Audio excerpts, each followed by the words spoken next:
offensively talked about how disappointed you were in that last game. What was it about that game that you took into this game? And to go out and have a performance like this big of a spot. Keep working hard. Be up and down throughout the whole year. You really can't get too low, and even a game like this can't get too high afterwards. You gotta go back to work, and at the end of the day, and the team works hard, and then everything works out for itself. There have been times the last couple of weeks where you've lined up in the slot, like that wheel route you had, but you were kind of in the slot. Yeah. It seems like with Omega, it's something you needed to do more of. Is that been the case? Yeah, a little bit. We're incorporating that to the offense. Just moving me around a lot. Makes it pretty difficult for the defense to kind of guard me there. A great corner over there in Kalen King. So it kind of a man tell. He comes and travels from one side of the field to the other side of the field to guard me a slot.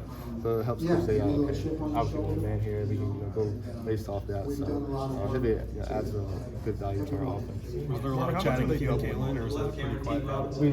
Were you and Kalen chatting a lot in that game? No.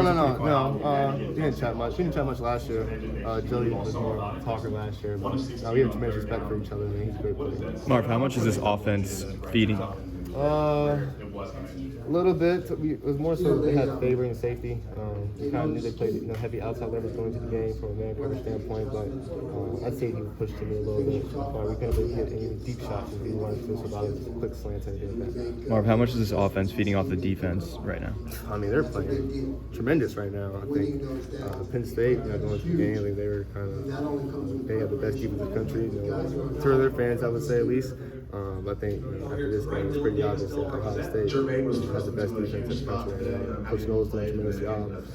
The guys stepping up making plays. Jordan Hancock, shout out to him, got a start this down today. So a lot of guys stepped out. I'm super proud of them for the way they continue to work and grow each and every week. And what do you see from Kyle, kind of sticking with it after somewhat of a slow start today? I mean, that's just part of the game. We knew it was going to be a long game. All week we were talking about, hey, this game's going to go in the fourth quarter. We're going to win in the fourth quarter. So we might not have got to a hot start we wanted to early on in the game, but towards the end we definitely kind of picked it up a little bit. Take us through that touchdown and your reaction afterwards, knowing that it was probably decisive. Yeah, I mean, we kind of had a little crossing route to me. I think we missed one first drive of the game. We probably would have scored one, and we came back to a single play. We needed it in the fourth quarter, and Kyle did a great job giving me the ball and off the line as well. And the receivers made some good routes, so it kind of gave a pick for me and come across the field. And then I knew the game wasn't over then, but no, I had tremendous trust in our defense that we'd be fine. You mentioned the Penn State defense and some of the hypes around Penn State going into this one. Do you feel like you guys had something to prove either offensively or defensively, given the series and what you guys have experienced? I mean, I think we kind of have a faceless opponent mindset. No matter if the Denver Broncos come out there and step on the field, I think we're going to worry about ourselves and worry about how we can execute as an offense, and that's really more important. So we had tremendous respect for their defense because they're very well coached and have tremendous players, but we knew we had to worry about ourselves. Marvin, do you care about Heisman, talk and respect, that kind of stuff? I mean, it's a tremendous honor for a player to win that award, I would say. But you're not motivated by that? No. People talking about you in that kind of conversation? I mean, the receiver to win it, I know Devontae won it a couple years ago. During COVID years, I think a lot had to go right for it to happen, but I'm not worried about that. My goal is to beat T1 North this year and get to the Big Ten Championship. That's one thing I always want to do. So Marvin, how would you compare or describe this team compared to the teams in the past that are really, impose their dominance? I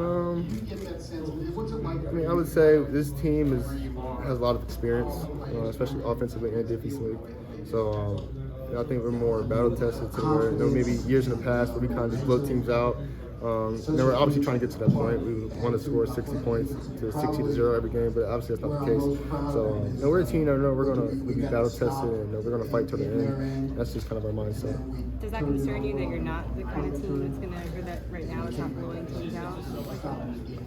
No, it doesn't concern me. Obviously, there's still a lot to work on and improve, but usually in those matchup games, it's going to come down to the wire. So now we have 2 games under our belt against top 10 teams in the country, where in the fourth quarter we need to make plays. So I think that's good for us going forward. Marv, what did this offense prove itself at the end of the day? Just like yesterday, needed the points you got on that drag out. Yeah.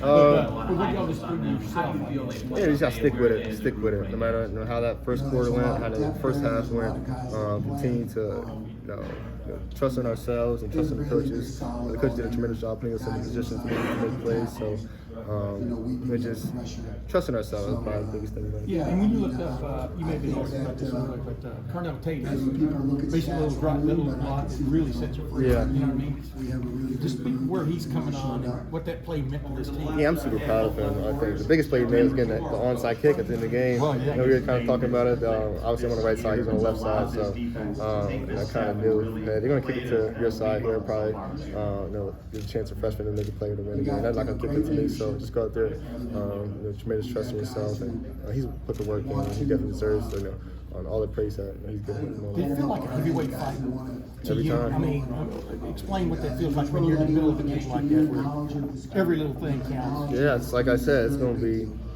Rarely is there going to be knockouts going against Penn State. Look at the years past. It always comes down to that fourth quarter. So that last round, you got to be able to leave it all out there and swing as much as you can.